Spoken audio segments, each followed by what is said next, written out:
And thank you for joining us here at GBS News 9. My name is Beatrice Njeri. Our sign language interpreter is Paul Mathange, and together we'll be taking you through the stories making headlines tonight. But first, here are the highlights. Earlier today, I spoke with President-elect Trump and congratulated him on his victory. I also told him that we will help him and his team with their transition. Kamala Harris accepted election defeat as balance of power shifts in Washington, D.C., with President-elect Donald Trump and the GOP now in control of the upper house and the Senate. Even wonder whether they are the right people for this ministry. This is a very big, strong ministry that requires people who have a heart for the education sector in this country. No end in sight. Public university learning paralyzed and shuts as lecturer strike enters week 2, halting academic activities in 35 public universities. Rice farmers opt for biologically control of snails in Mwea, battling a severe snail infestation that has threatened the crop yields. Right on course, President Ruto inspects Talanta Stadium construction process, optimistic the sports facility will be completed before the end of the year in readiness to hosting the African Cup of Nations competition come 2027. The stadium will serve as the main venue for the opening and closing ceremonies.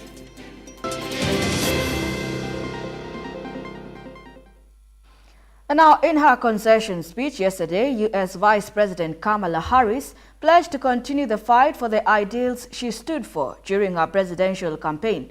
Harris acknowledged President-elect Donald Trump's victory, but made it clear that her fight for women's rights against gun violence and for the dignity of all people would not stop. As reactions poured in, many leaders congratulated Trump, while others, like Iran, offered a more indifferent response. Abdi Hamid Ali has more. Vice President Kamala Harris addressed the nation in a moving concession speech. Standing before her supporters, she acknowledged President-elect Donald Trump's victory, but vowed to keep pushing for the values she believes in. Earlier today, I spoke with President-elect Trump and congratulated him on his victory. I also told him that we will help him and his team with their transition, and that we will engage in a peaceful transfer of power. While she accepted the results of the election, Harris made it clear that she'll keep fighting for women's rights and for the dignity of all Americans. While I concede this election, I do not concede the fight that fueled this campaign. The fight for freedom, for opportunity, for fairness, and the dignity of all people. Supporters of Vice President Harris were seen wiping away tears, struggling to come to terms with the outcome of the elections. I can't even fathom anything except a win from her, because I can't believe that women would vote against ourselves. Outside, the mood was very different. Trump supporters were out in full force, celebrating his victories in the street.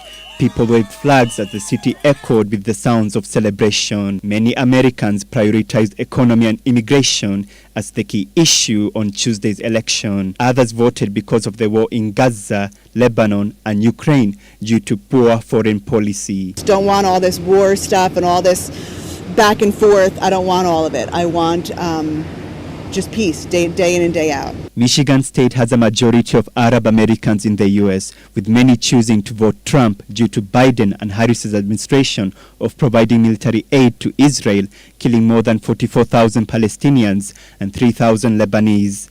Some of the population have family members who were killed in the war. This Lebanese American voter had this to say about Biden and Harris. This whole administration have been probably not saying, but they have been doing. They have probably been talking about peace for the past 14 months. Then we send billions and billions to kill those specific Muslim. Global allies from Canada, UK, European Union and Ukraine offer their congratulations to President-elect Trump, highlighting the importance of strong international ties moving forward, while the Iranians remain indifferent to another Trump presidency. The general policies of the US and the Islamic Republic are fixed. It doesn't make much difference who becomes the president of the United States. As the nation prepares for the political transition and a dramatic change in policies, Harris's election loss will forever be ingrained in American history. This is Abdi Hamid Ali, GBS News. And as long as we keep fighting, Kenya is having a strong diplomatic and geopolitical status with the United States of America. The world superpower country is trusting Kenya as its reliable counter-terrorism ally partner in the continent of Africa, and its move to finance Kenyan troops for peacekeeping mission in Haiti raises concerns among Kenyan citizens on why did the U.S. choose Kenya for this mission, considering the longer geopolitical distance between Kenya and Haiti. But now a new president of the United States is set to be inaugurated into the office. Will Kenya be out of the picture? Davis Karani has the details. The declaration of Trump as the president-elect of the United States of America places Kenya at the crossroads on its diplomatic relationship with the world's superpower country due to the changes that Trump has declared to make in the country, and Kenya, being one of the closest beneficiaries of the U.S. support, might find itself on a blackout state. Kenya believes that the responsibility of peace and security anywhere in the world, including in Haiti, is the collective responsibility of all nations and all peoples who believe in freedom, self-determination, democracy, and justice. Haiti is in an area of the Caribbean that is very volatile. There's a lot going on in this hemisphere, and we're in a situation where we want to do all we can without us looking like America once again is stepping over and deciding this is what must be done. Haitians are looking for help, as well as the folks in the Caribbean are looking for help. And so we checked out with a number of other countries. The one who stepped up was Haiti. We committed to provide the wherewithal, the intelligence and equipment and the like. When President William Ruto visited the United States on a special invite from White House, making him the first African leader to visit the United States on a special invite, symbolized the strong ties between Kenya and the U.S. after Kenya agreed to deploy its troops to Haiti for a peacekeeping mission. The question with regard to Haiti is, we concluded that for the United States to deploy forces in the hemisphere just raises all kinds of questions that can be easily misrepresented about what we're trying to do and be able to be used by those who disagree with us and against the interest of Haiti and the United States. So we set out to find a partner or partners who would lead that effort that we would participate in, not with American forces, but with supplies and making sure they had what they needed.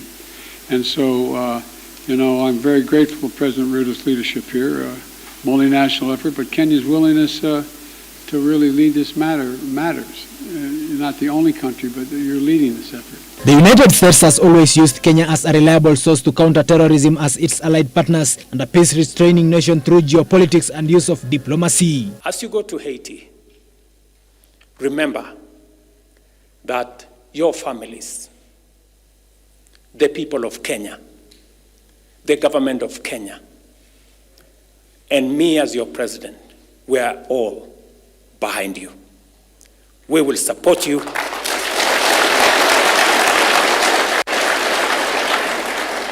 We will pray for you, and we will do everything possible for you to succeed in this mission, because we are a nation that believes in the rule of law.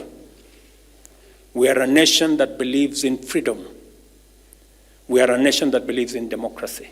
Will the U.S. still maintain funding Kenya for peacekeeping missions that it is sponsoring due to change of guard and new policies, even though Kenya signed a defense agreement with the U.S. on the 25th of September 2023, which stated that the U.S. will finance the East African countries with the security deployment?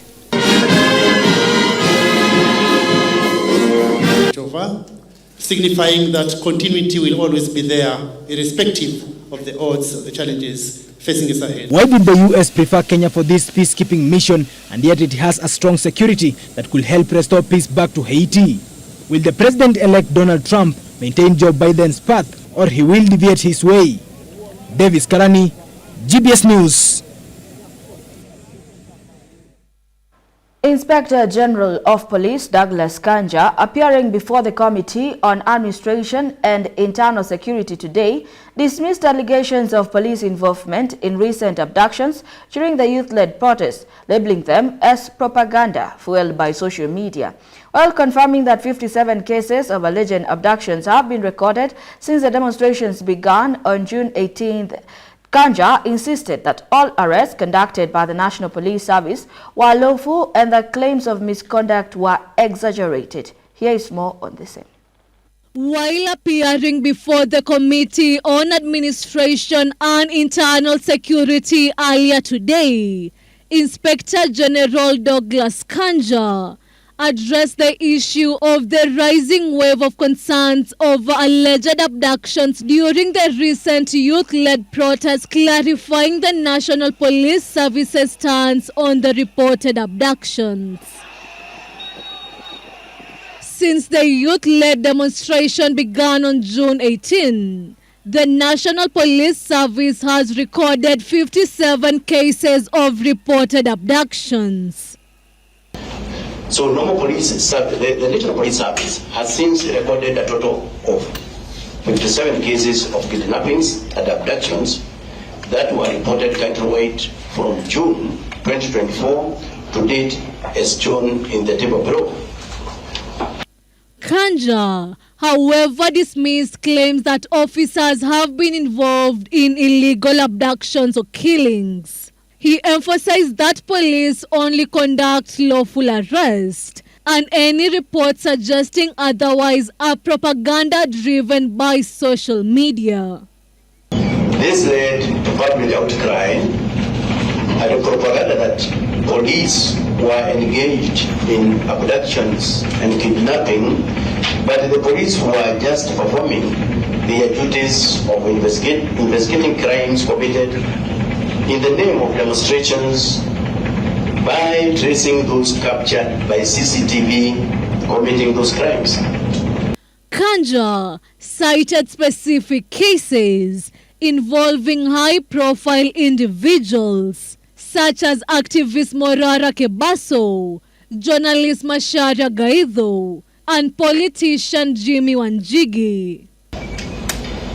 Notably, arrests of public figures like Morara Kebaso, Jimmy Wanjigi, Macharia Gaido, among others by the National Police officers, was sensationalized and reported as abduction and kidnappings, whereas that was not the position. They were lawfully arrested by police.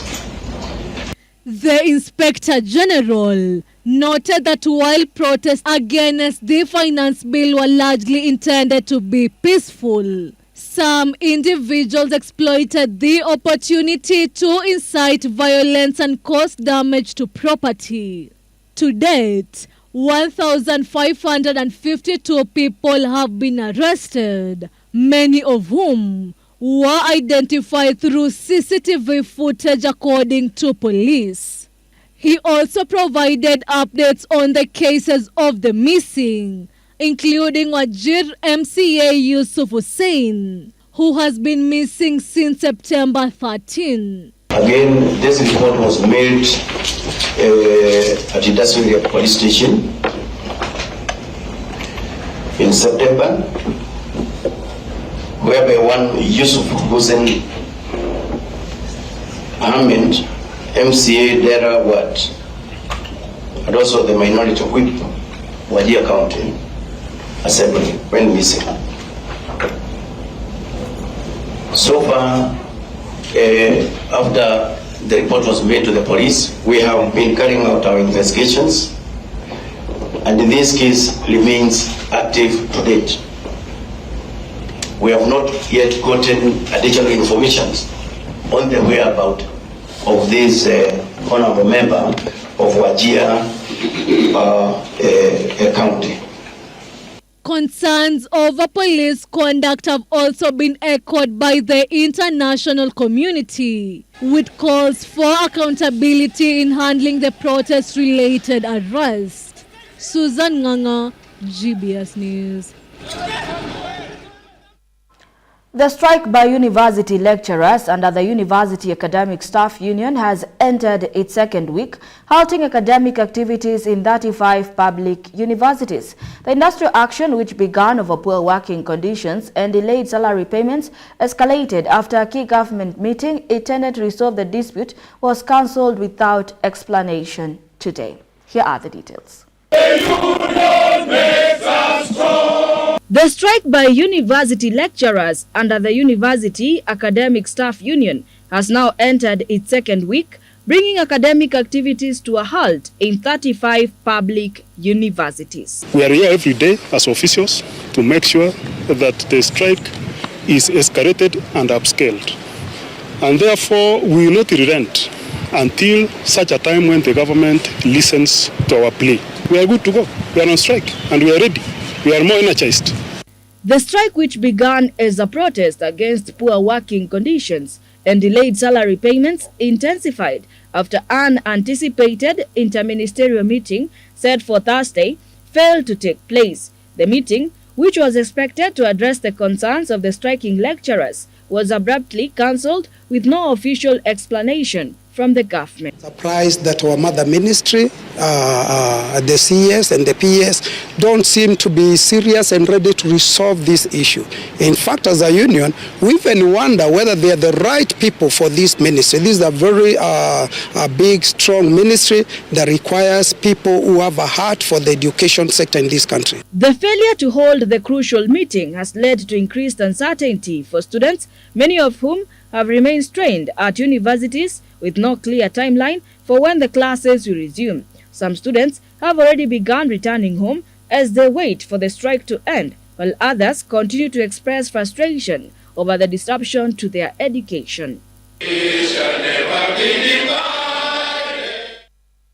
Many thanks for joining this live broadcast. We have a lot lined up for you in our news segment tonight, but first let us take a quick break. We'll be right back with even more.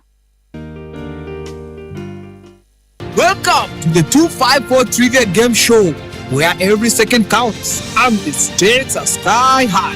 Get ready for jaw-dropping challenges, mind-bending questions, and unbeatable fun. Who will rise to the top and claim the ultimate prize? Tune into GBS TV and let the games begin. Don't miss out. This is the 254 Trivia Game Show. Good love.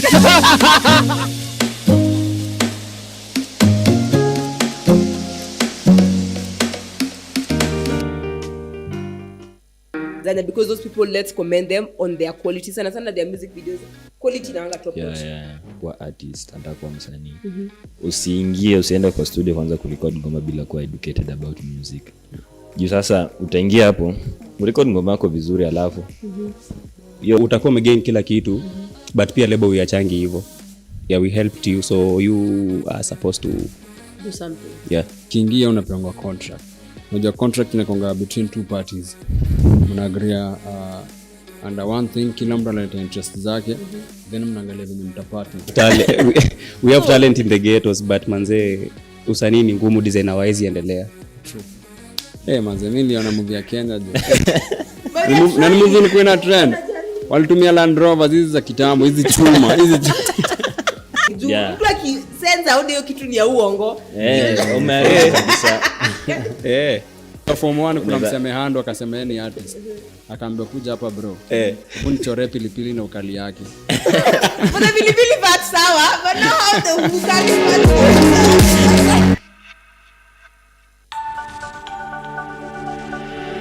Everywhere, GBS. Welcome back. You are still watching GBS News 9. The government is committed to ensure smooth transition from grade 8 to 9 Come January 2025, Deputy Chief of Staff in the Office of the President, Mr. Eliud Owalo, has said, according to Owalo, who is in charge of performance management and delivery, the government has finalized plans to construct an additional 16,000 classrooms in comprehensive schools across the country to accommodate learners who will be joining grade 9 in January 2025. The DCS also said the government intends to alleviate teacher shortage by not only absorbing the 46,000 intern teachers into permanent and pensionable terms, but also hiring an additional 20,000 teachers to meet the current shortage. Owalo was speaking during the official handing over of Kamedo Primary School in Rarieda Sub-County, which was refurbished by Safaricom M-Pesa Foundation and the Citizens of the Future program at a cost of 35 million Kenyan shillings. Safaricom M-Pesa Foundation chairperson Joseph Ogutu, who graced the occasion, disclosed that under the Citizen of the Future program, the foundation targets to refurbish 600 schools across the country and equip them with ICT hubs that will train the students to be digital natives.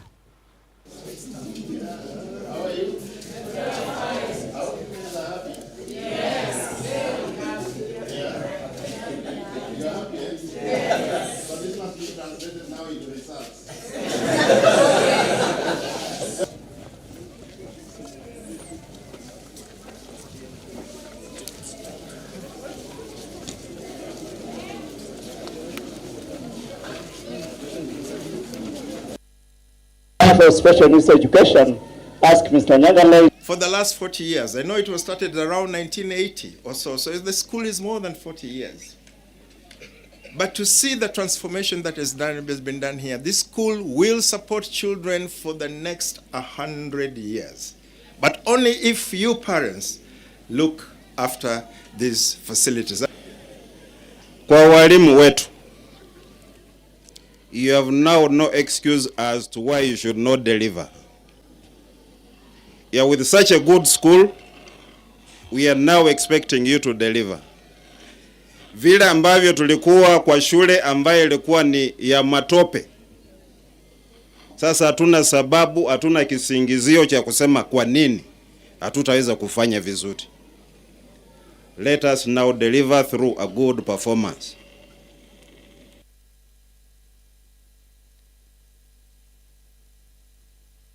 The government is doing its best to ensure that the transition from standard 8 to 9 at primary school level is facilitated.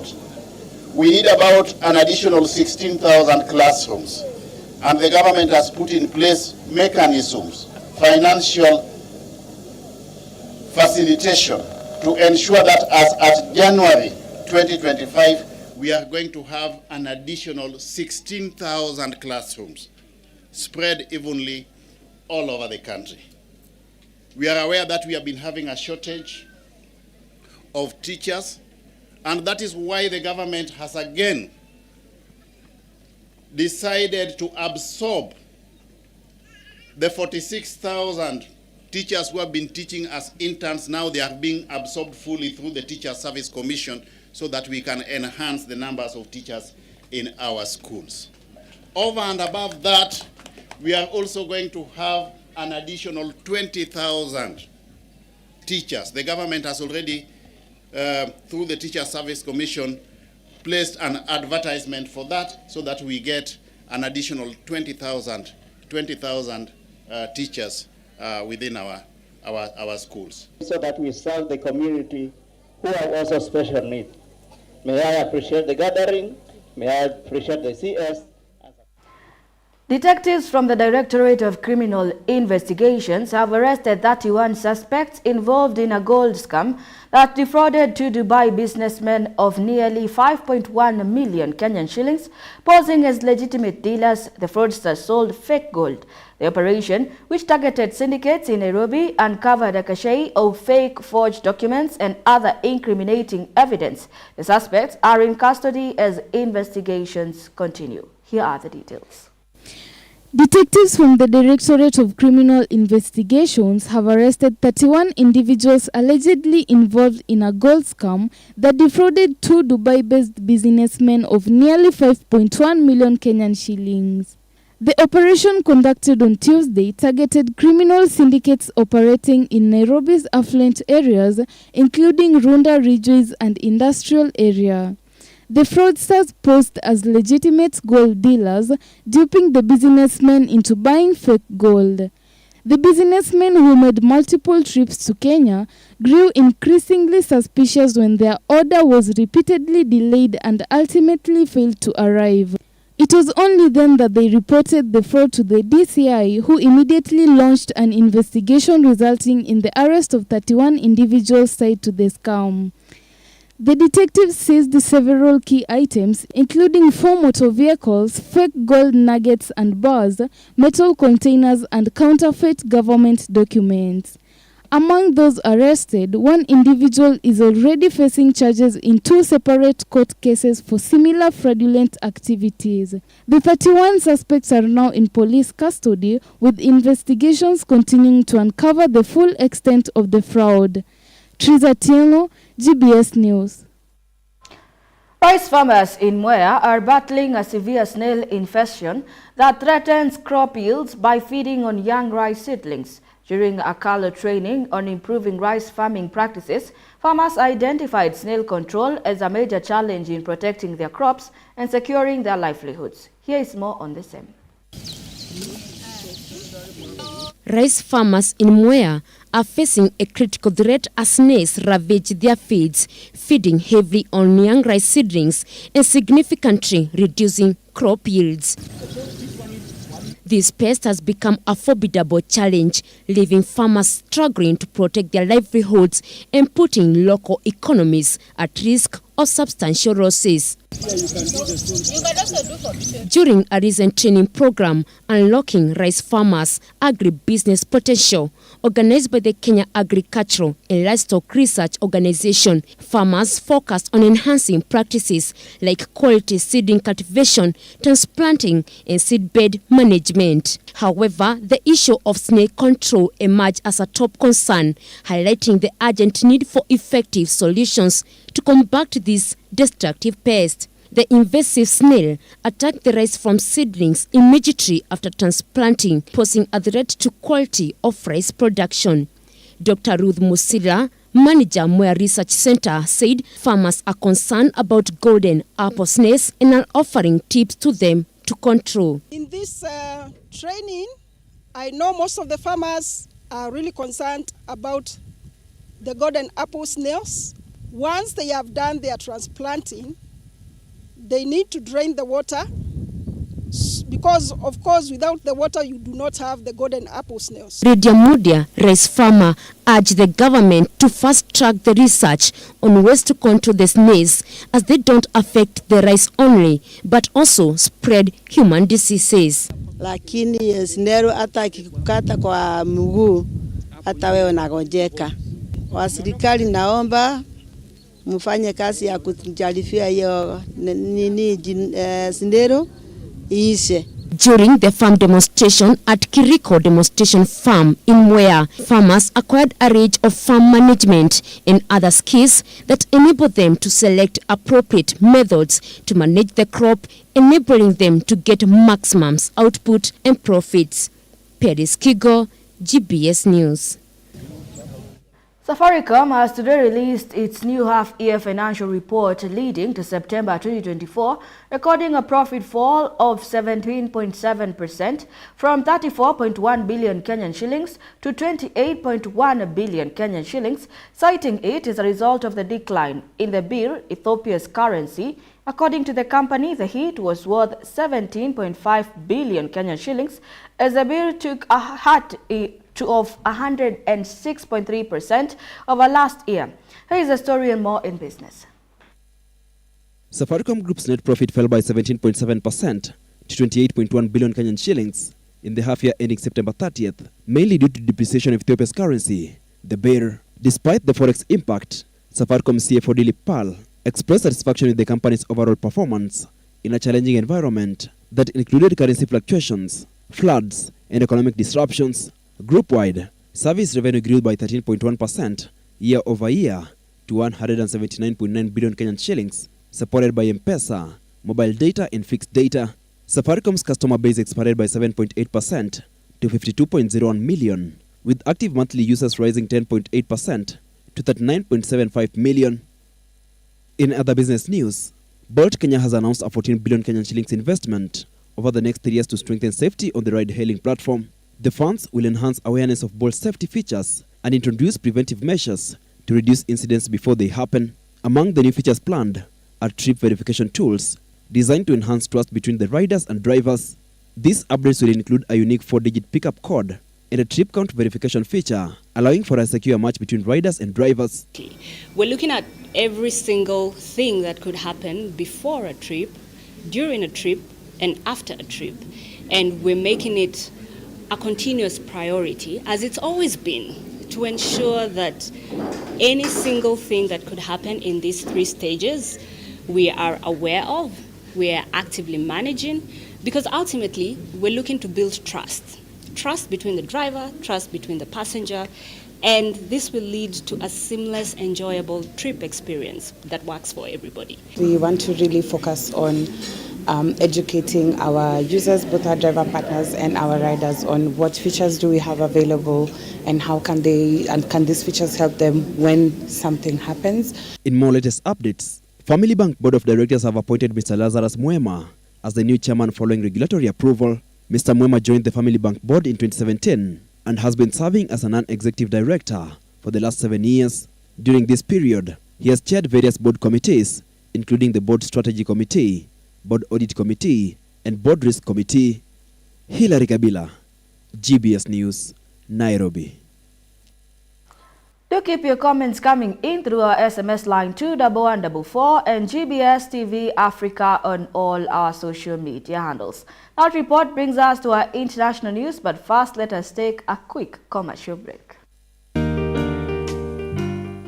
Assessments are conducted twice a year. We have the May-June examinations and the October-November examinations in a given year.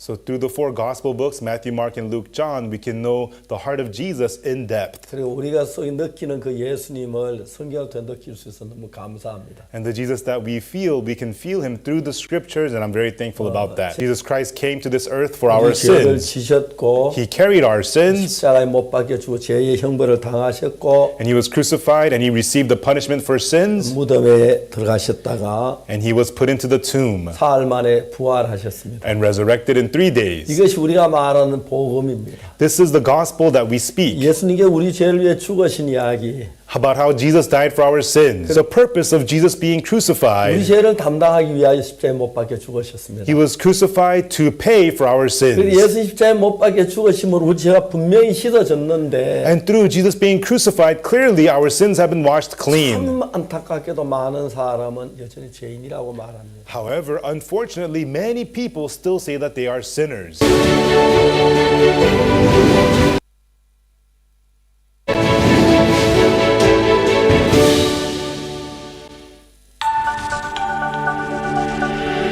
Everywhere, GBS.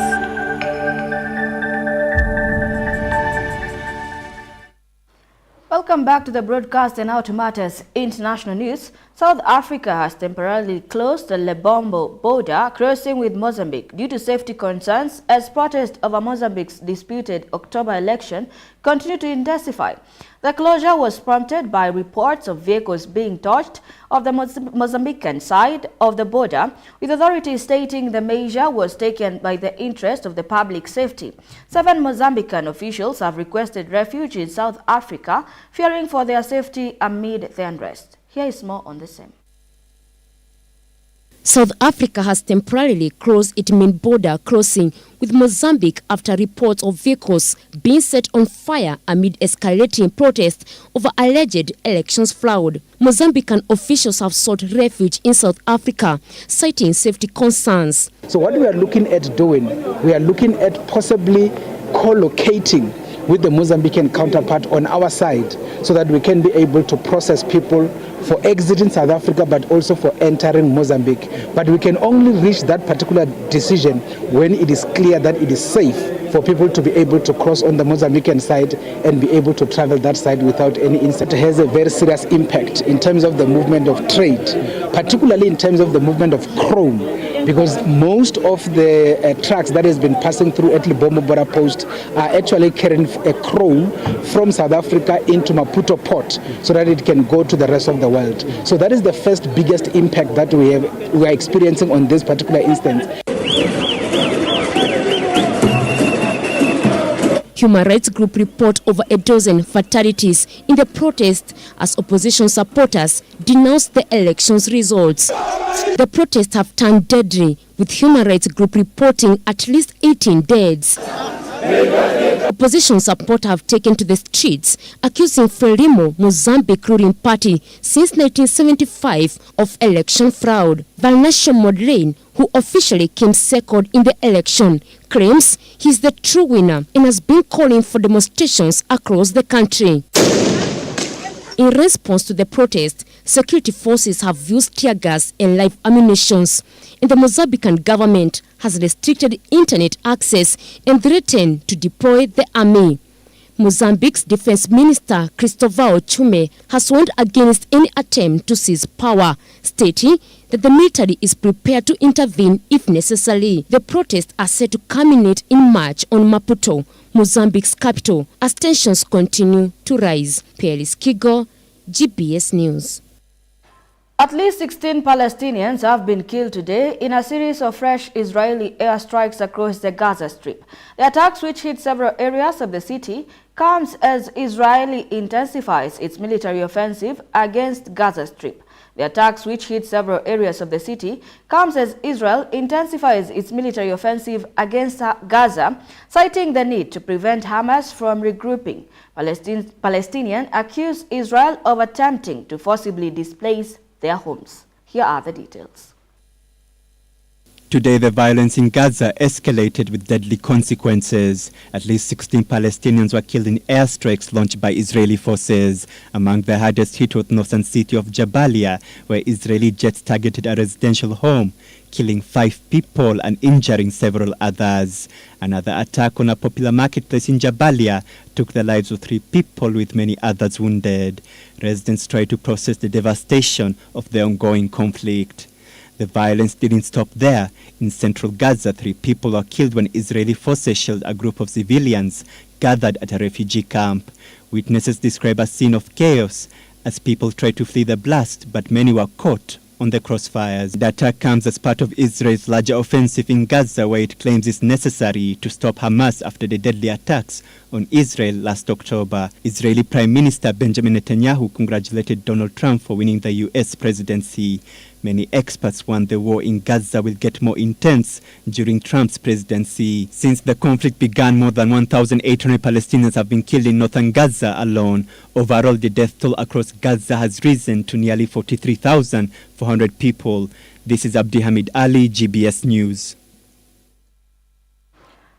In Botswana, farmer Tumelo Mapila is among many young Botswanans hopeful that the new government will prioritize the agriculture sector. Mapila, who has been farming vegetables near Gaborone for 3 years, faces challenges of selling his produce beyond the local markets. He hopes that the new administration will open more market access and provide stability in pricing and demand, which would help farmers like him plan and grow their operations effectively. Here is the full report. Farmer Tumelo Mapila, a young grower near Gaborone, Botswana, is hopeful that Botswana new government will prioritize agriculture. After 3 years of farming vegetables, he struggles to expand his market beyond local areas. Opportunities to grow the farm, opportunities to access other markets beyond just Gaborone and Botswana, of course. And we're looking for, stability in being able to know that when we do take our produce to the buyers, they're buying it at the right price, the right volumes, which really will help us to plan better as well. Mapila seeks better market access and stable pricing to help him grow his business and plan more effectively. Really sustained the country and created employment and created so much wealth for, you know, the citizens and people who farm. So this is an area of focus for myself, my family, and I think for a lot of Botswana as well going forward. Our expectations are high. It's very clear that the diamonds are not doing well. Botswana economic focus on diamonds over the past 58 years under the Botswana Democratic Party has sidelined agriculture, and young people in rural areas are eager for a shift. With global diamond demand declining, Botswana economic growth forecast for 2024 has been reduced to just 1%. Mapela believes agriculture could help diversify the economy as other nations have created wealth through farming for their citizens. The Umbrella for Democratic Change coalition, led by Duma Boko, won last month's elections with a platform emphasizing economic diversification. Analysts suggest that for Botswana to strengthen its agricultural sector, the government needs to encourage bank and business to invest in farming, which has historically been underfunded. Political analyst Lamasia Kabo emphasizes that the new strategies are required to attract financial support for agriculture to stimulate growth in this vital sector. Of the business and the banks are not willing to fund it because maybe they don't consider it viable. I think we need to rethink our strategies in terms of how then do we attract those banks and those businesses to really invest in agriculture. Paris Kigo, GBS News. Do keep your comments coming in through our SMS line 21144 and GBS TV Africa on all our social media handles. That report brings us to our sports news. Let's get sporty.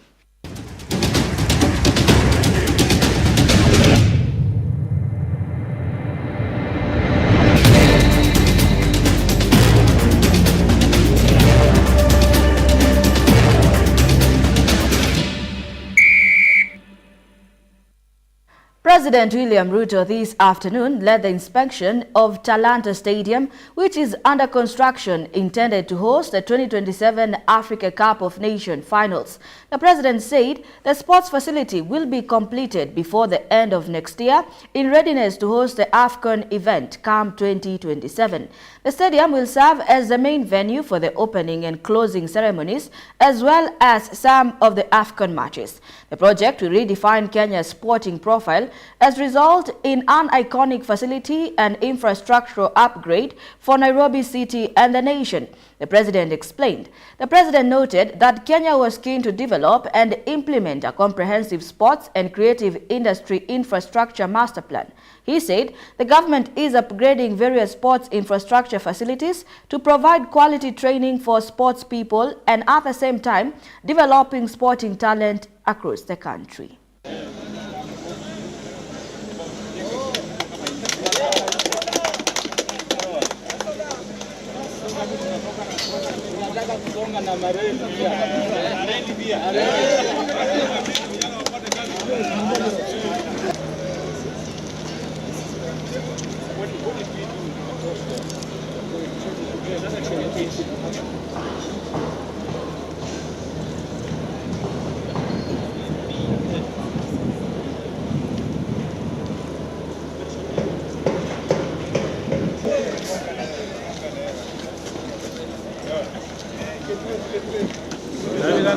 Mambo.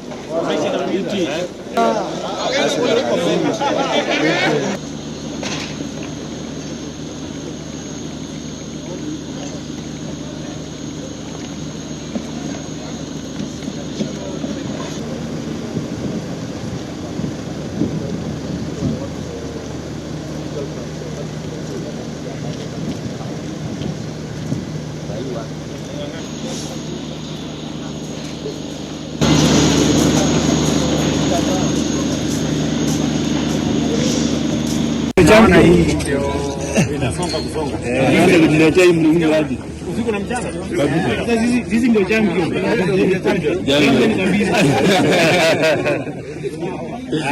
Mimi nawatakia heri. Na mnisaidie kujenga hii.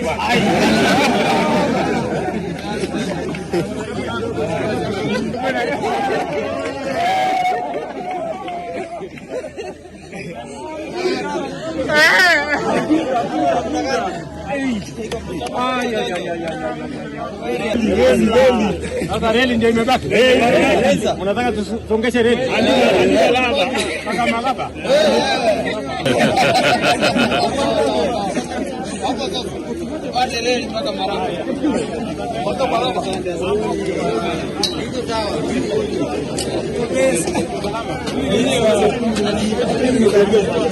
Mingi vijana wapate kazi. Alafu pia nimepanga housing. Thank you. The Kenya women's amputee football team has qualified for the quarterfinals of the inaugural 2024 Women's Amputee Football World Cup. Head coach Clement Otieno expressed his satisfaction with the team's progress. The historic tournament, which marks the first time women's amputee teams compete separately, kicked off on Monday, November 4th at the Romelio Martinez Stadium in Barranquilla. The Kenyan women's amputee football team, in their last group stage game, beat England 1-0 to become the leader of the Group B in the World Amputee Football Federation Women's World Cup, setting the stage for what promises to be an exciting knockout phase. Kenya began their campaign with 0-0 draw against Haiti, but bounced back impressively in their second match, defeating Peru 2-0. Kenya remains the sole African representative in the tournament, with the field reduced to 9 teams as a result.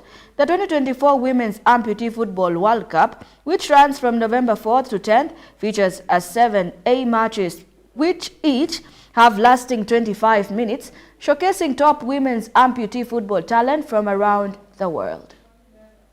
Les hablo de Marcelín Atieno. Ayer yo con ella. Atieno la toca en el centro del campo. Viene recortando. Selvi. A ver, sí señor. Selvi pierde la esférica. Sin embargo, recupera Angelín. Angelín con la esférica. Va con ella. Toca la esférica más arriba. Buscando a Esther Zimbabue. Donde se está jugando este excelente mundial. Gracias a todos. Gracias a don José Bermúdez.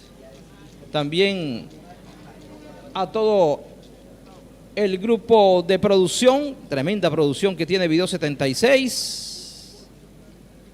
Ahí vemos también a los jueces en toda la raya divisoria, esperando la conversación que tienen los directores técnicos con sus diferentes jugadoras, las diferentes selecciones en la raya.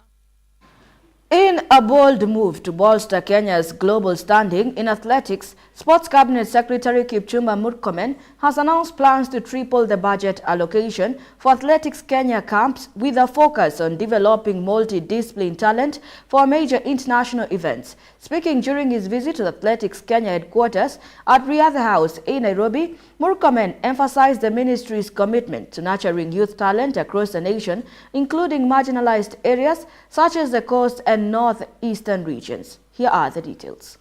Sports Cabinet Secretary Kipchumba Murkomen underscored the significance of Athletics Kenya academies in reclaiming Kenya's dominance in athletics, noting recent gains made through youth training initiatives. He also praised Athletics Kenya for its crucial role in nurturing athletes and contributing to Kenya's global sports achievements. CS Murkomen also voiced his full support for Athletics Kenya's bid to host the 2029 World Championship. Athletics Kenya President Jack Tuwei expressed gratitude for the government's backing, noting Kenya's ambitions to become the first African nation to host the event. CS Murkomen assured the nation that Kasarani Stadium, a key venue, will be ready to host major events by next year. CS Murkomen also assured that the government has increased funding to support the Anti-Doping Agency of Kenya through the Sports Fund, softening the blow of recent budget cuts. CS Murkomen noted he had fruitful talks with the WADA president, Witold Banker, on Kenya's progress in fighting doping. Reporting for GBS TV, I am John Kinyanjui.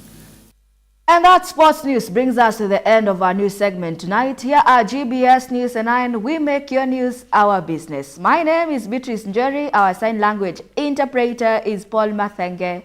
Good night.